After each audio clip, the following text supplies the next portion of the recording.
Hey, what's up you guys, welcome back to my channel. If you're new here, hi, hello, I'm Lydia, and if you are new here, make sure you hit the subscribe button, join the growing family, turn notifications on, and while you're down there, give me a thumbs up because it really does help me out. Today I want to talk to you about police and mental health, but before that, let's roll the intro.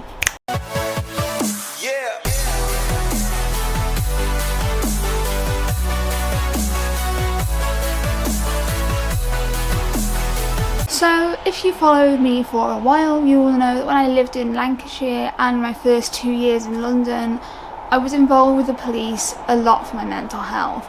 Now, according to Reddit, I used to sleep outside so the police would arrest me and take me to hospital. I made reports to the police that I was suicidal, and the police came, did a welfare check, took me to hospital, sectioned me, blah blah blah blah blah.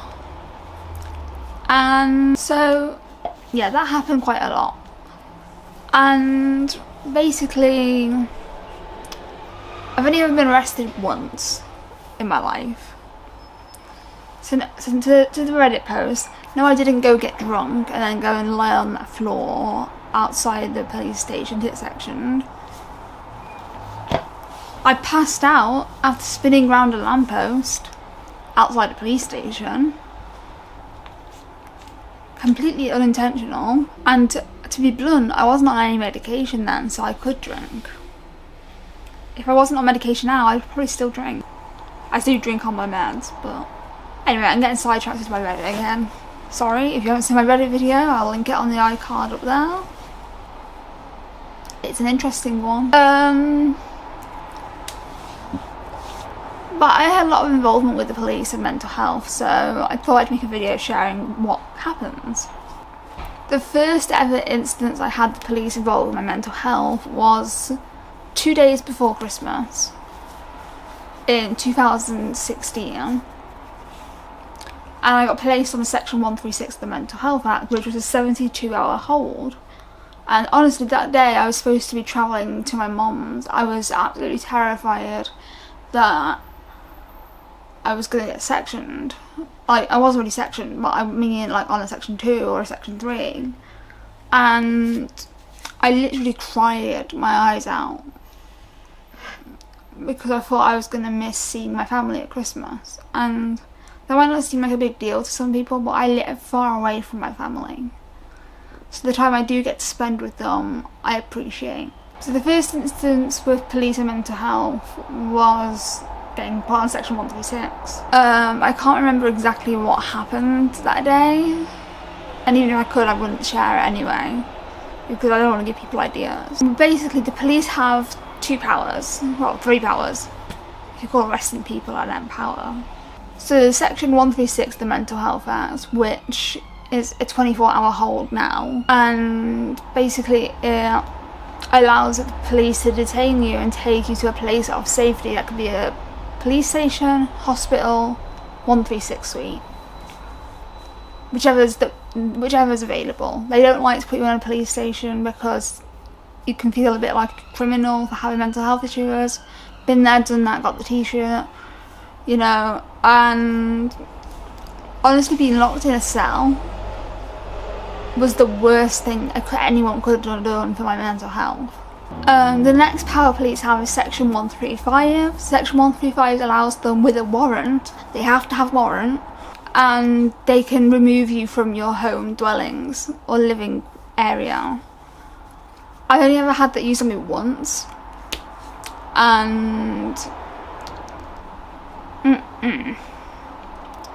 don't like that power. But say if I was to get sectioned again now, I don't go out, so it would be under a 135. So, yeah, there is that.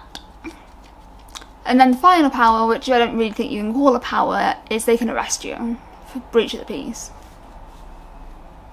Because trying to kill yourself is a breach of the peace. Now, I've never had that done to me. I've had them arrest me for it and then de-arrest me outside and put me in Section 136.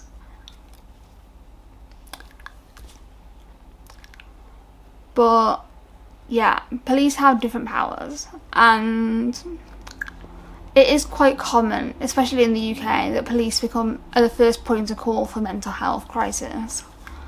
I know if you text shout and they think you're in harm, they phone the police and an ambulance. They phone the police first, and the police are normally first on scene. The goal is always to get you the right level of care. And I know I've said some things about the police in the past that would put people off calling them or speaking to them, but honestly, I've only had a few bad experiences with police. On the whole, they are caring, kind, and understanding. I've had better experiences in London than I have had in Lancashire. Lancashire police got a bit rough with me, and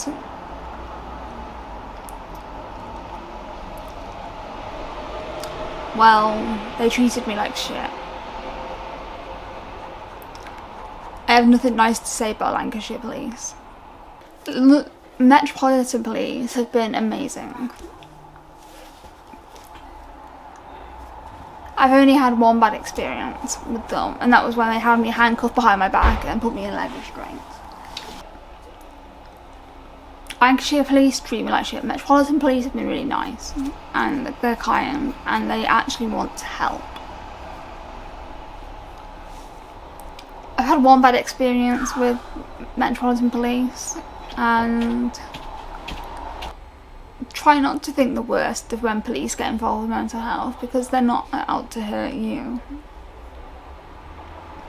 most of the time. Obviously there are the odd few that shouldn't be in their job, but that's like any job. My point of this video is, if police get involved with your mental health, don't worry. They're doing a job, and their job is to preserve and protect life.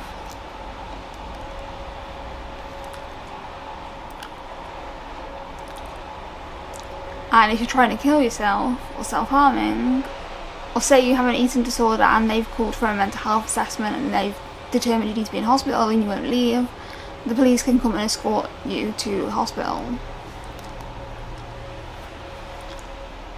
You know, there are so many different scenarios where police powers come into play.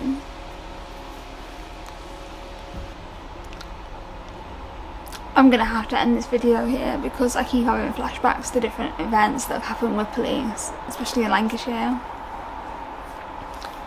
And it's really hitting me hard. But like I said, remember, the job is to preserve life. And if you're a risk to yourself, you're not preserving your life. So yeah.